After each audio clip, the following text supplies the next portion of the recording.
Yes or no? Do you feel you are equipped or ready to live on your own? I'll give you a couple of minutes to enter things in the chat. Are you ready to live on your own? You would answer yes or no.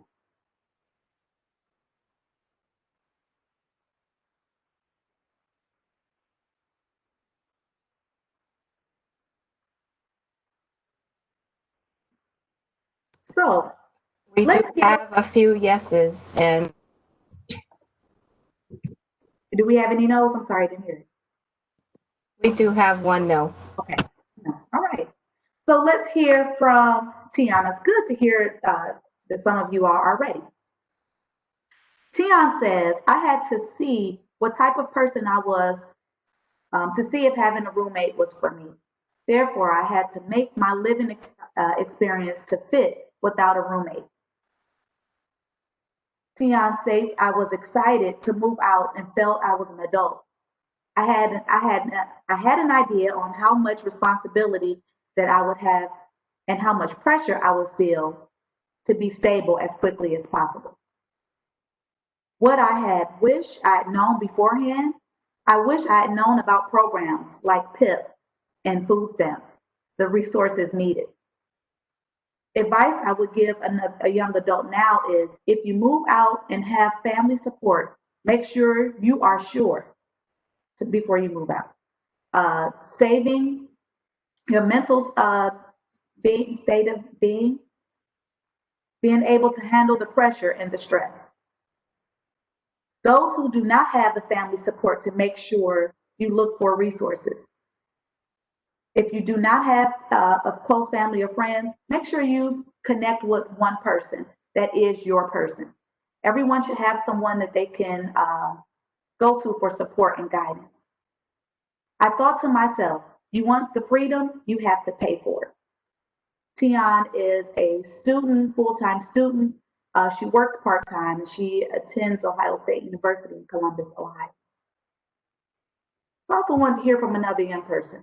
Let's hear from Kiana. Kiana says, I had many feelings about living on my own. I felt excited but nervous. I was excited about starting a new phase in my life, but nervous because I'd never been apart from my family for an extended period of time. What do you wish you had known beforehand? She wished she had thought more about the mental state. It was hard adjusting to being on my own or in a place without my family. I was helped in that area by having someone to talk to and not be so prideful. I also discovered that I need more time to plan the next step of living completely on my own. In military life, you have to have your own, you have to be on your own. You are still responsible for yourself, your finances, your well-being. Kiana from South Euclid, Ohio.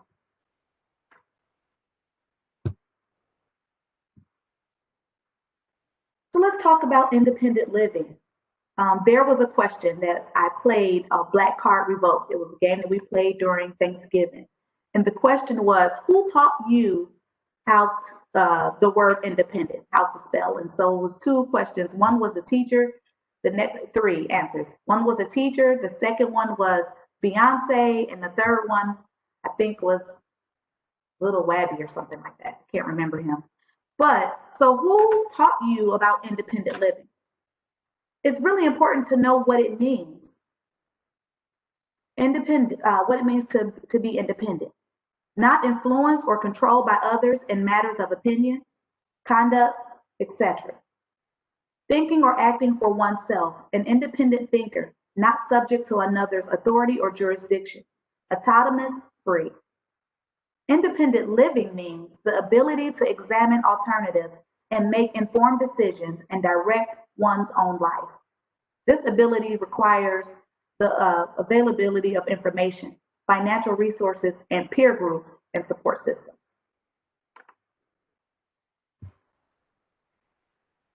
So when we talk about living independently, you're out here on your own. You have to, a lot of decisions to make.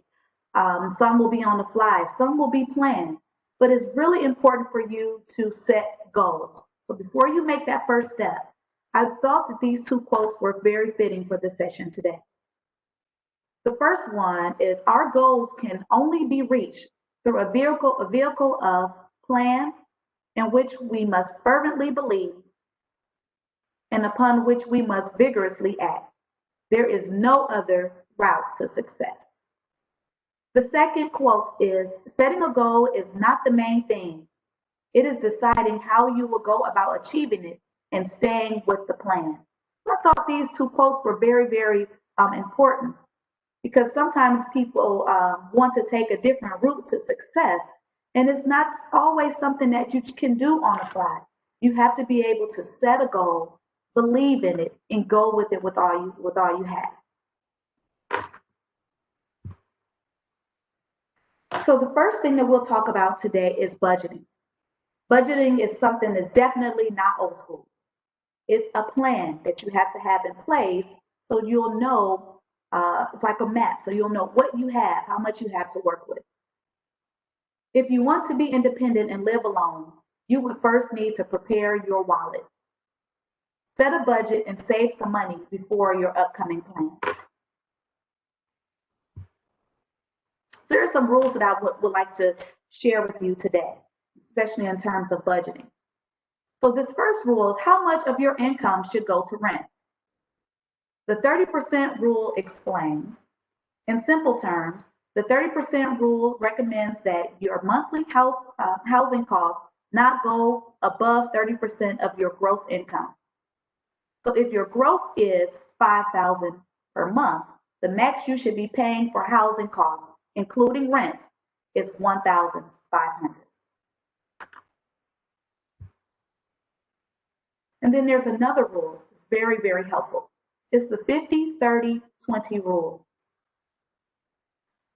50, which says 50% is your needs. Your needs will include your housing, your food, your transportation, your basic utilities, and your insurance. Minimum loan payment, if anything beyond the minimum, goes into a savings and debt repayment bucket, which I'm hoping most of our participants are not there yet. Childcare or other expenses that need to be covered so that you can go to work. So 50% of your income, of your budget, needs to be in this category. Then 30% will be your wants, your monthly subscriptions, any traveling, any entertainment you want to do, if you have meals or you eat out. And then 20% would go to savings.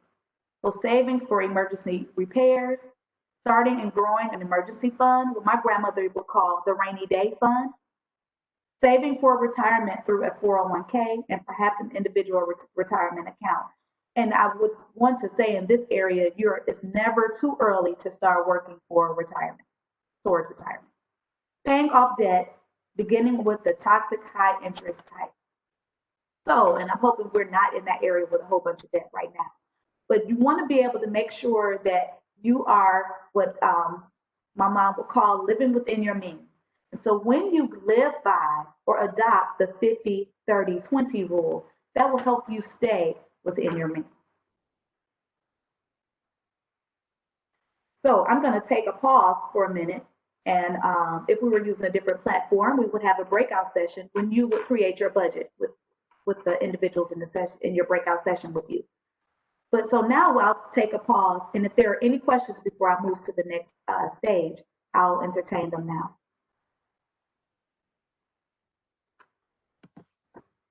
Tonya, someone would like to know how realistic is that 50-30-20 rule when things are always happening in life. Right. So it is very realistic. Sometimes this is something that we have to train and teach ourselves to do as part of being disciplined. So I'm going to go back to the rule. So we have to prepare for those things that are unexpected, right? So this is why it's very important for this saving piece to be there, so that you would have a cushion or something to fall on those emergency stages. So just I'll give you an example. Can you imagine if that emergency piece came up, something happened, and you didn't have enough money to pay your rent? Then you have another emergency on top of the current emergency. You would have to be able to pay the rent. So you want to make sure that you discipline yourself. And that means you can't You can't overspend that 30% because you need to leave extra money aside for the savings. So really, the short of it is, it's realistic. You just have to be disciplined. Any other questions? Or did Yes, I thank answer your? you. Yes, you did. Here's another question. How many accounts should we have? Like, should a rainy day savings be one account and an emergency be another? That can be up to you. Um, so I do have two accounts. So my rainy day and then my long-term savings looks different. So yep, it is possible you could have two. One is a rainy day, and I would say that can't think of the name off the top of my head right now, but there's an account with PNC that's kind of like the middle. It's a savings account that you can get to right away that wouldn't charge you a lot of fees. So that would my I would call like my I can reach it right away. This is the money that I can get to. And then I have another savings that it's really hard for me to get into, and that's where the discipline helps. My long-term savings is not as accessible.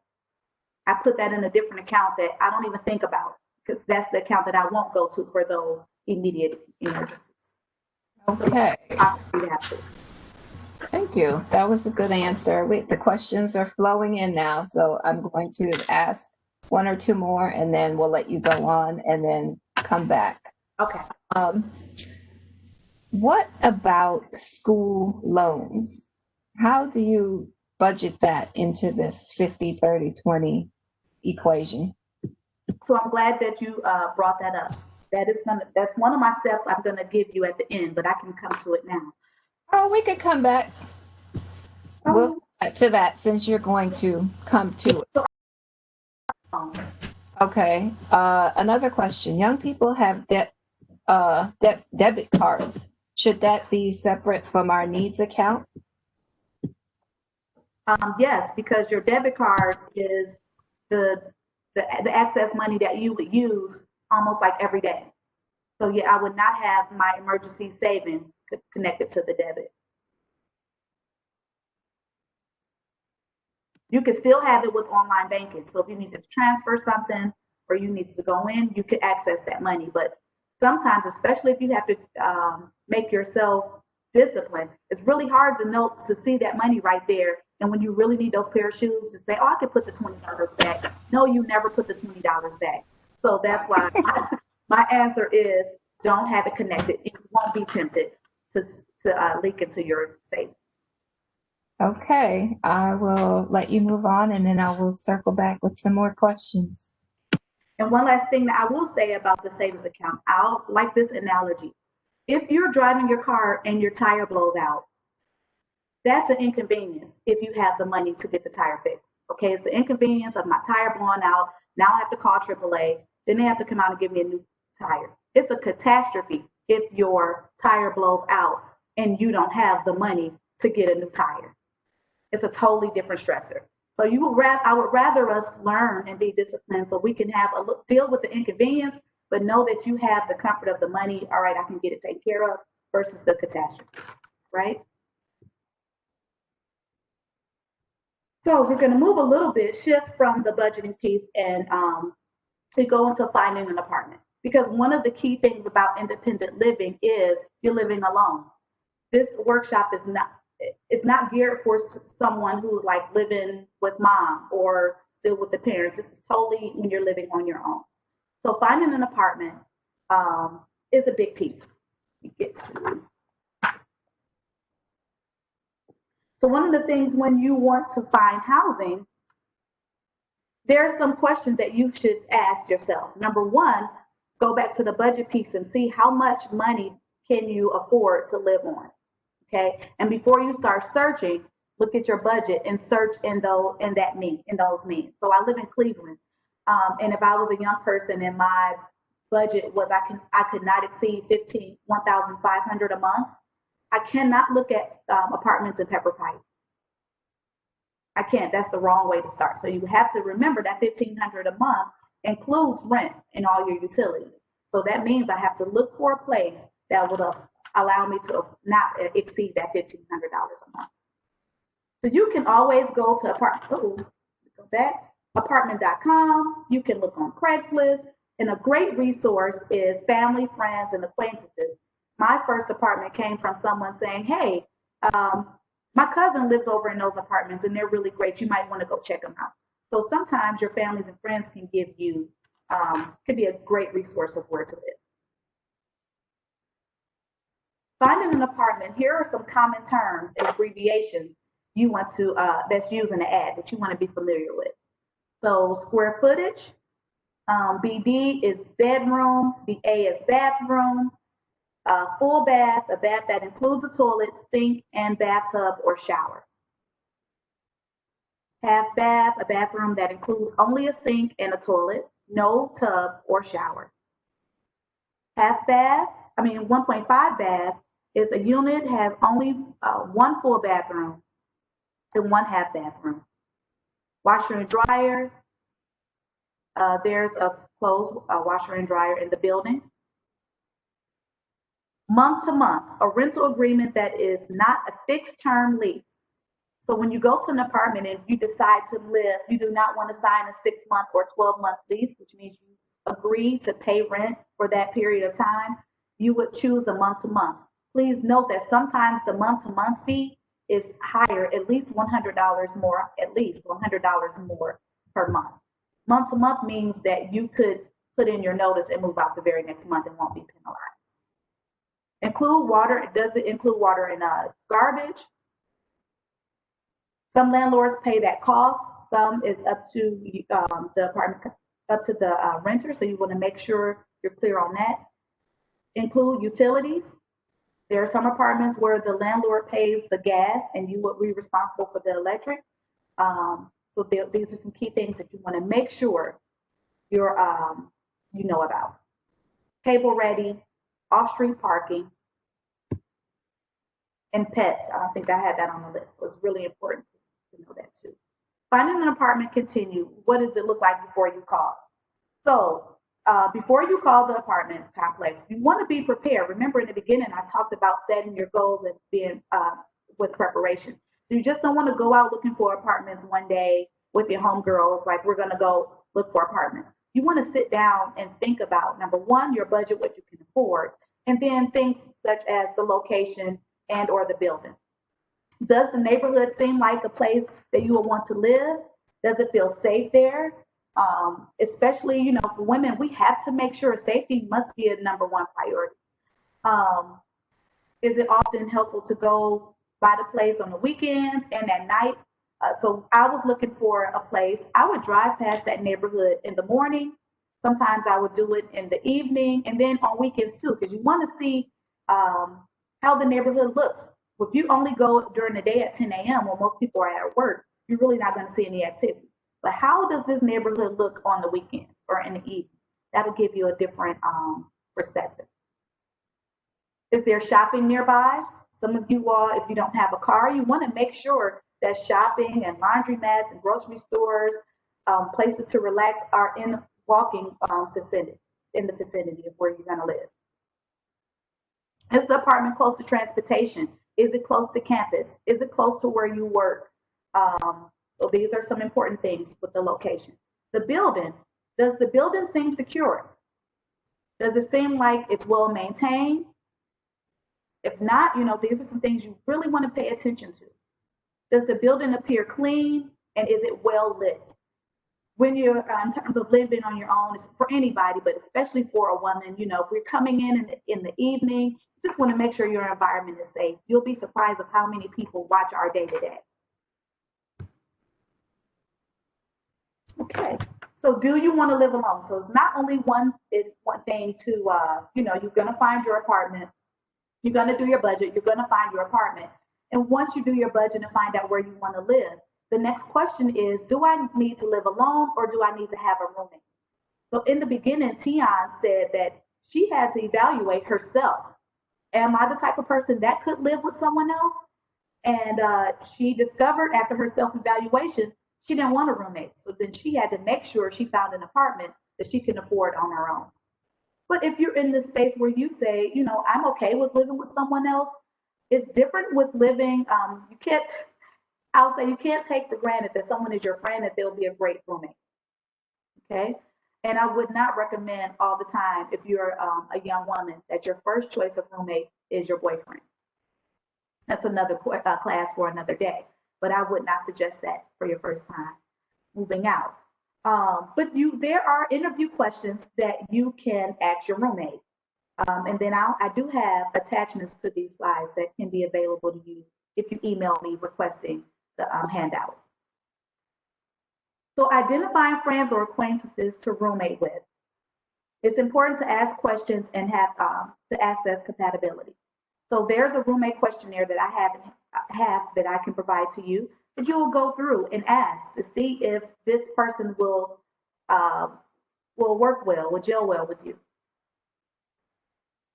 Then tips of splitting the bills with roommates. So one of the biggest problems that I've seen over years with roommates is who's going to pay for what.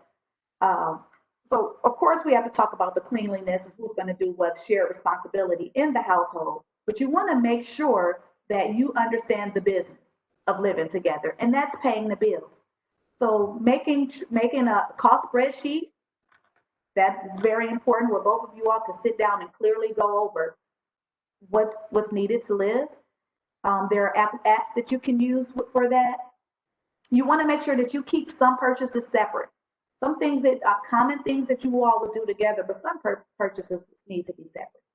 And then number 5, to make sure you choose your roommate wisely. Again, just because someone's a good friend doesn't always make them a good roommate. So it's really important. If you're not sure what to look for, use a questionnaire and it'll help you guide your decision.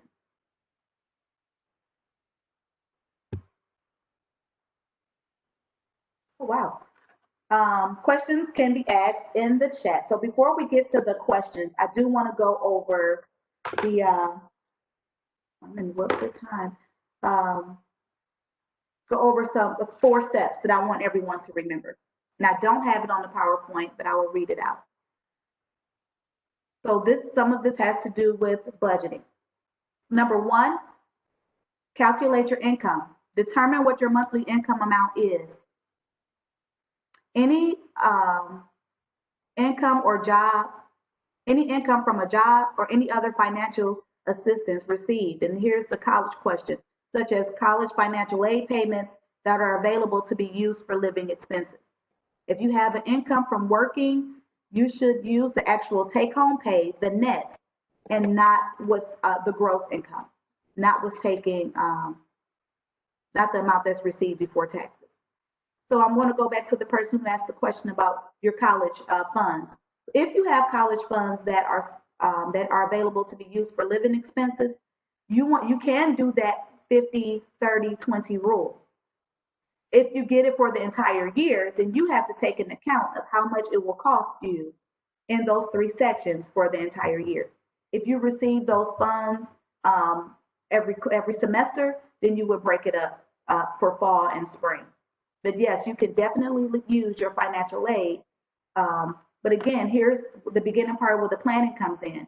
Once you get that financial aid living expense given to you by the college, then you should sit down and say, this is how much it's going to cost for me to live in apartment A from August until November. And then take that money and put it into your categories. Now, if you're going to get the college expense for the entire year, it will really be important for you to have the rest of that money in a different account. So when you're finished with that one semester, you will sit down and do the budget again with the next semester. You won't have that money in your main account where it's really easy to spend $20 extra or take money from here, or my mother would say, rob Peter to pay Paul. You will be robbing Peter because Peter is holding his money for your rent and other living expenses. So you want to make sure that money is totally aside and you do not account that as money to use for other things, especially if it's accounted for living expenses. Remember, you don't want to have, if you have to have an inconvenience, you can take that. You do not want to have to take the catastrophe. Did I answer your question, college student? Hope I did. If I'm going too fast, please say it in the chat because I can talk and I can go pretty fast. Number 2. I'm sorry, I think your pace is good. Okay, thank you. Number 2, calculating non-housing expenses. Determine what your other monthly expenses are That should be including food, transportation, laundry, entertainment, clothes, toiletry, and other expenses.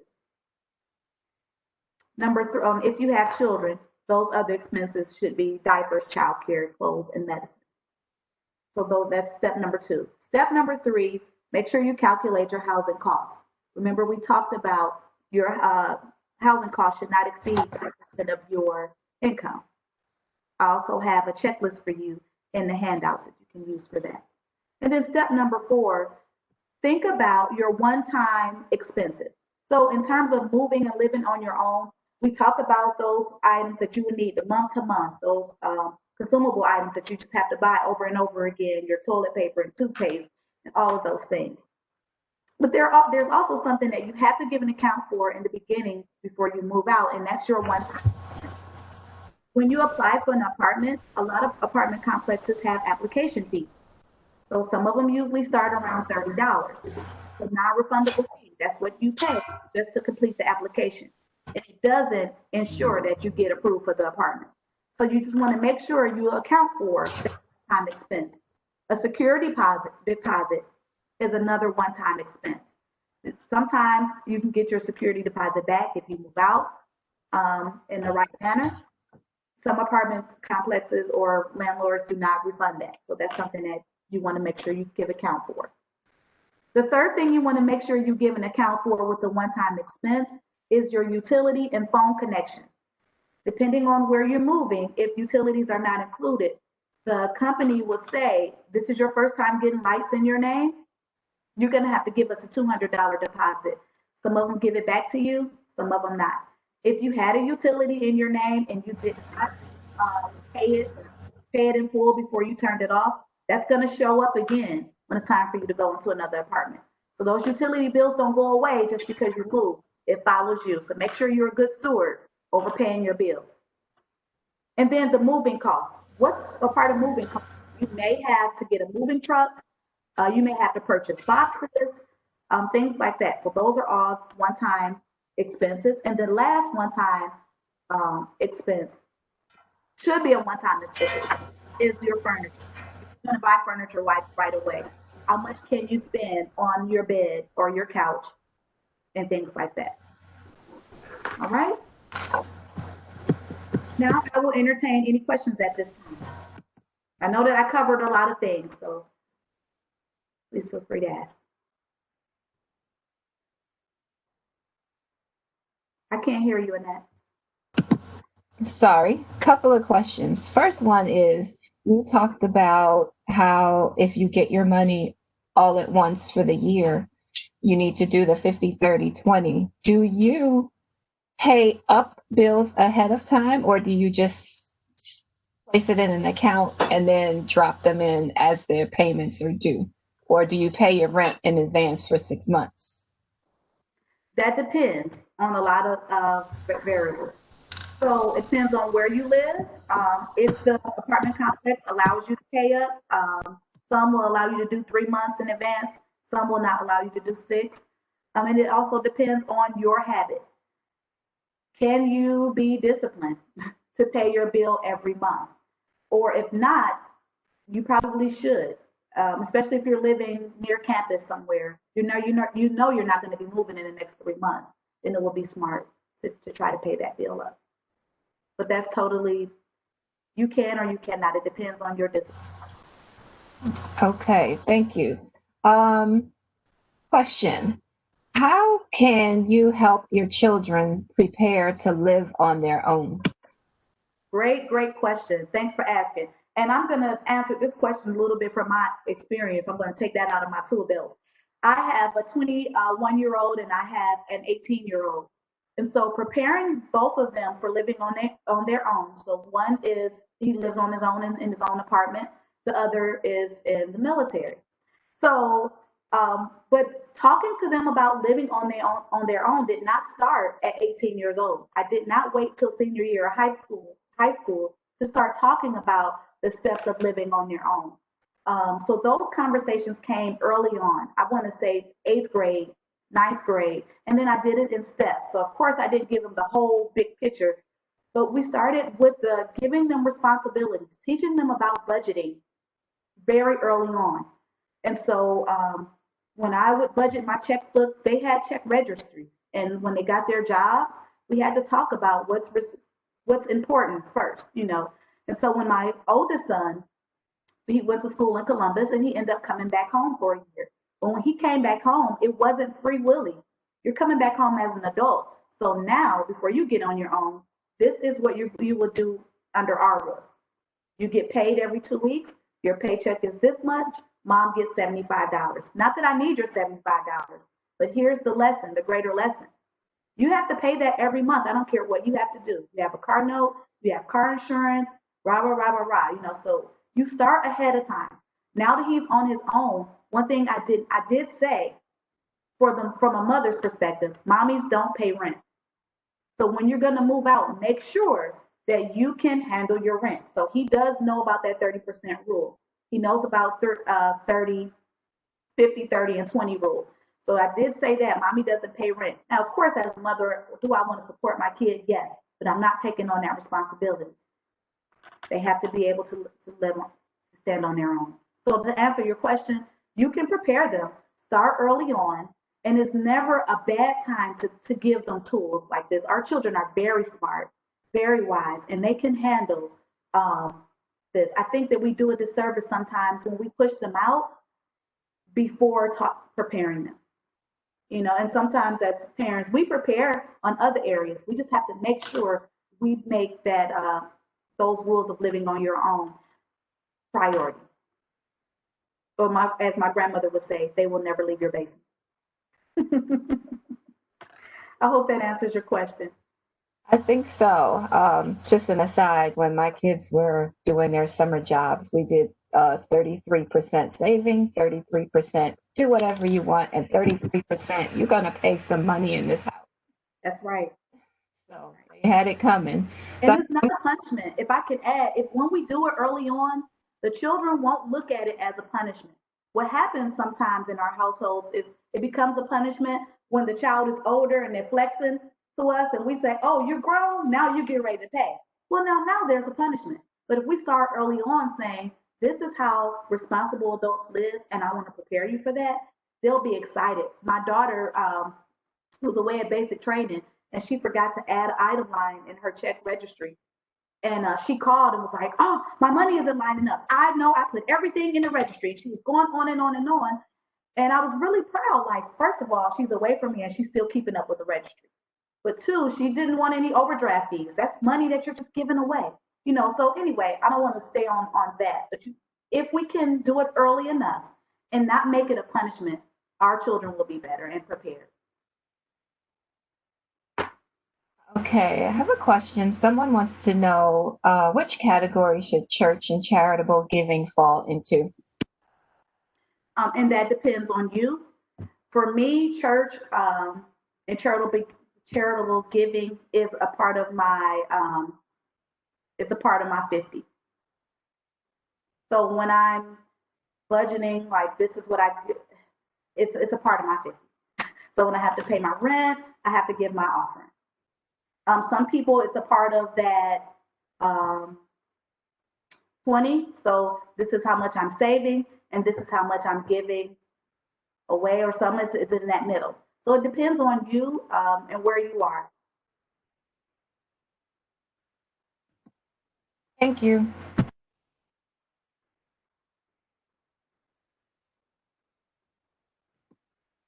think you can move forward. I don't have any other questions right now. And I want to say, we talked about charitable giving and offering. I think that is really good. Here's one note, and especially for young people who are on here, I didn't talk a lot about credit, but you want to just make sure that you do not overextend yourself with credit cards, payments, and all of those things. When you're not bogged down with debt like that, you can give so much freely when you're not bogged down. So that's another class for another time. But if you do get your credit card, get you a credit card. I would say if you need to get one, get one. Do not have 6 or 7 credit cards out at one time, and especially when you're new living on your own. When you're a college student and you have to pay, just think that money is not free. you have to give it back, and it's connected to something that will come and haunt you later on in life. So if you have to get a card, if you have to, I would say get one, use it wisely. Don't overextend yourself, because a lot of times I remember at one point I had so many cards, and I'm like, how come I can't afford to do this, I can't afford to do that. Well, I was giving it all to the credit cards, so I couldn't really afford. So once I was able to discipline myself and scale back, I had more money to do charitable giving, which made me feel a lot better. That's just a side note. So do you believe in keeping your balance at zero or just paying the minimum payment? I believe at keeping your balance below 30%. Um, that's a rule of thumb for me. If you look it up, that's a rule of thumb from everyone. Go to Credit Karma, and it'll help you out. But your score kind of stays higher when you keep it below 30%. And if you have a high balance, my word of advice would be to definitely pay more than the minimum payment, or you'll be paying on that credit card for years. Okay, another question. How do you establish or clean your credit? There are different ways that you can. So if you're establishing, um, there's a lot of advice out here on establishing credit. Some we get from our families, some we get from just looking it up. But I would say to establish it, if you have to get a card, I would say one card, one credit card. If you have to get a car note, make sure it's something that you can afford and you can pay it off. And you know that you can pay. Don't live beyond your means with that.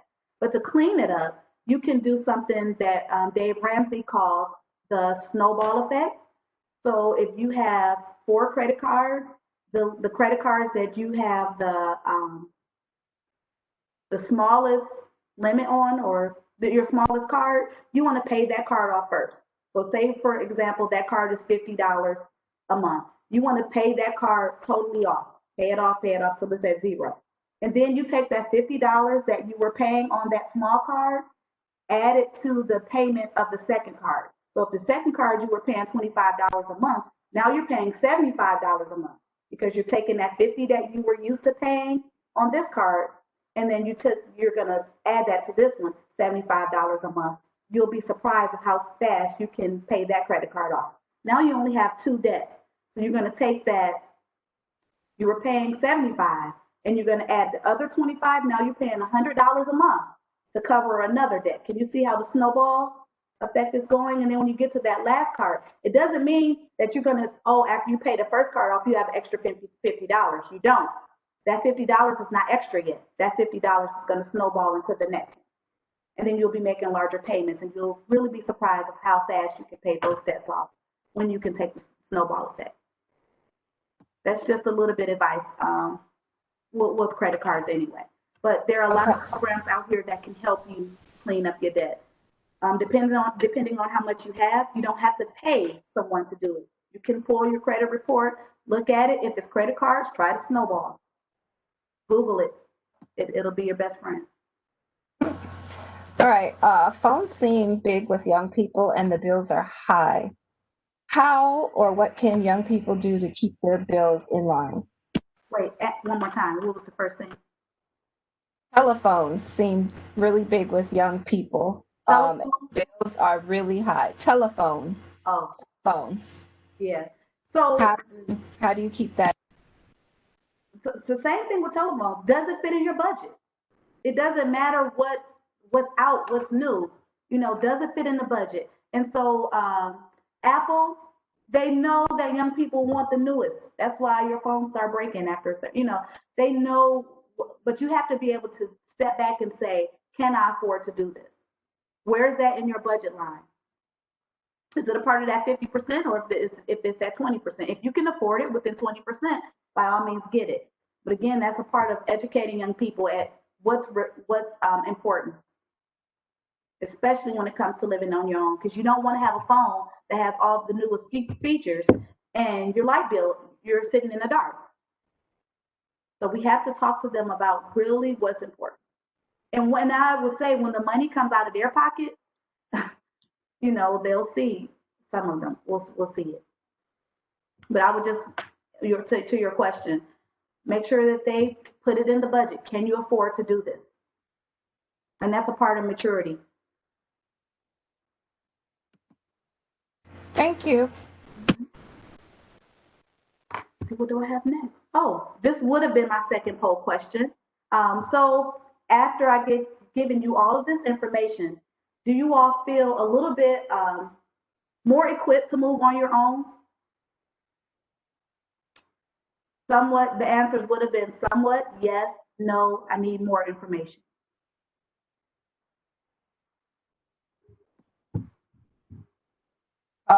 One response, scared. Another, yes.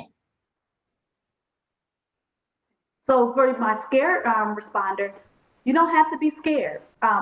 You're going to be, yeah, because it's new. But I would say the fear will lessen when you're prepared. So if you know you have to, in a year or so, move on your own, take some of these tools and put them in effect now. Start saving money now. And so the fearfulness of it being something new probably won't go away all the way away, but you'll have that security of being prepared. Okay. We have someone else saying that this is great information, but she thinks she would like to create a budget first. Yes. And that's why we started with budgeting in the beginning of this session. You have to start with budgeting first. You won't know where to go.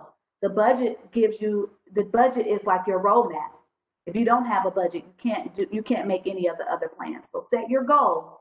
I want to move out in January 2020, no, December 2021. Because it's at the end of the year, next year. So that's your goal. Number two is setting your budget. You do those two things before you get to looking for an apartment, finding a roommate, all of that. You won't be able to make those decisions if you don't do your setting your goal and making your budget. So you're absolutely right.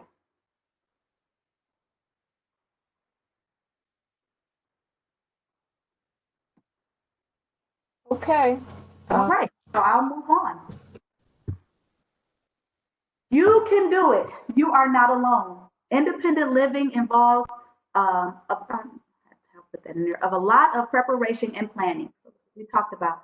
There are many tools that will help you plan effectively. There are positive habits that you can develop to ensure you are successful with living on your own. You are not alone. Again, I have worksheets and handouts that can help you with a lot of things that we talked about today. I want you to remember, if you do not have that strong family support that you can lean on, because there are going to be some times when you're on your own, you have to call your mother and say, Mom, this month I thought I did right, but can you help me figure this out? But some of us may not have that. I can call my mom right on the phone and say, help me figure it out.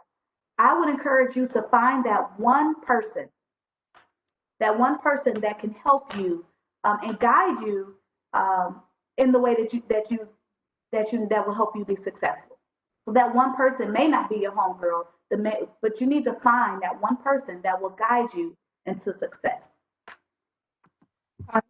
We actually have a question Okay. that says, what are some tips? I'm sorry, there's two questions. If you don't have the support, just what you were talking about, of parents or family, are there organizations that can help? Yes. So you can always reach out to other organizations like Salvation Army or the United Way. If you're a young person and you live in Cleveland, the Youth Opportunities Unlimited program has a lot of resources to help young people from the ages of 14 to 21. Um, they'll be able to help you figure some things out. I'm a religious person, so church or whatever your religious organization is, you can always reach out to them for direction and guidance and support. So if you do not have that one person, there are resources. You can also make sure you connect to your Cuyahoga County building. They have a lot of information and support for young people. If you do not have your one person or that strong family support. Okay, thank you. What are some tips when purchasing a house instead of moving into an apartment? Oh, so number one, if you're ready to purchase a house, I would say start with a realtor. Make sure your credit is where it needs to go, where it needs to be. Um, Again, those things that we've talked about when looking for an apartment is the same to me when it's looking for a house. You want to make sure that you're in a safe environment. You want to make sure that it's affordable and it's affordable to you and not affordable to what somebody is saying that you can do. Um, so I would take some of those same tips with finding an apartment, with finding a home. But your first step is to plan, budget, get a realtor. All right, thank you. That is it for the questions. Okay. Is that your last slide? Well, my last slide, I just want to say thank you. Thank you to Black Diamonds, and thank you to Spear. Thank you to the other, all the participants on this call or on this WebEx, allowing me to share a little bit of what I know, a lot from experience. I moved out on my own at 18 years old. And so some of these things that I learned, I had to learn the hard way. So one of the things that I love about Black Diamonds and the platform that it's allowing, we don't want any more Black young girls to learn the hard way. We don't. We want to provide resources so that you don't have to hit your head. There are some of us who took enough of those bruises that you don't have to take it. So I would encourage you to take in all of these tips from the presenters that you've been hearing for the last few days, and don't bump your head. Use the resources so that you can be better than us. That's the goal. All right. So that's all I have. I'm going to in my show and stop sharing. Thank you again. I know, we're 10:22. I would like to shout out to Spear Foundation, our diamond sponsor for Black Diamonds Women's Initiative. Without Spear, a lot of our programming could not happen. So we really appreciate the support and input from that. I would just like to let everyone know who is still on the call that the information that Ms. Byous shared with you is going to be available. The session has been recorded and you will have access to it in the near future. You will also receive an email with the presenter's contact information so that you can send questions or reach out to Ms. Byous directly. In addition to that, you will receive a Survey Monkey just to give us some feedback on how we did in this session. And lastly, if you're on this call and you enjoy what we're doing, you can go to Tri-C's Black Diamonds website and view upcoming activities and webinars. If you would like to become a sponsor, please visit the website and see how you can do more to help support us and the young women in our community. And that's all we have. So thank you, everyone. Thank you. And please don't forget to go to the next session with Lisa McCraney. It will be heartfelt. Have a good day, everyone.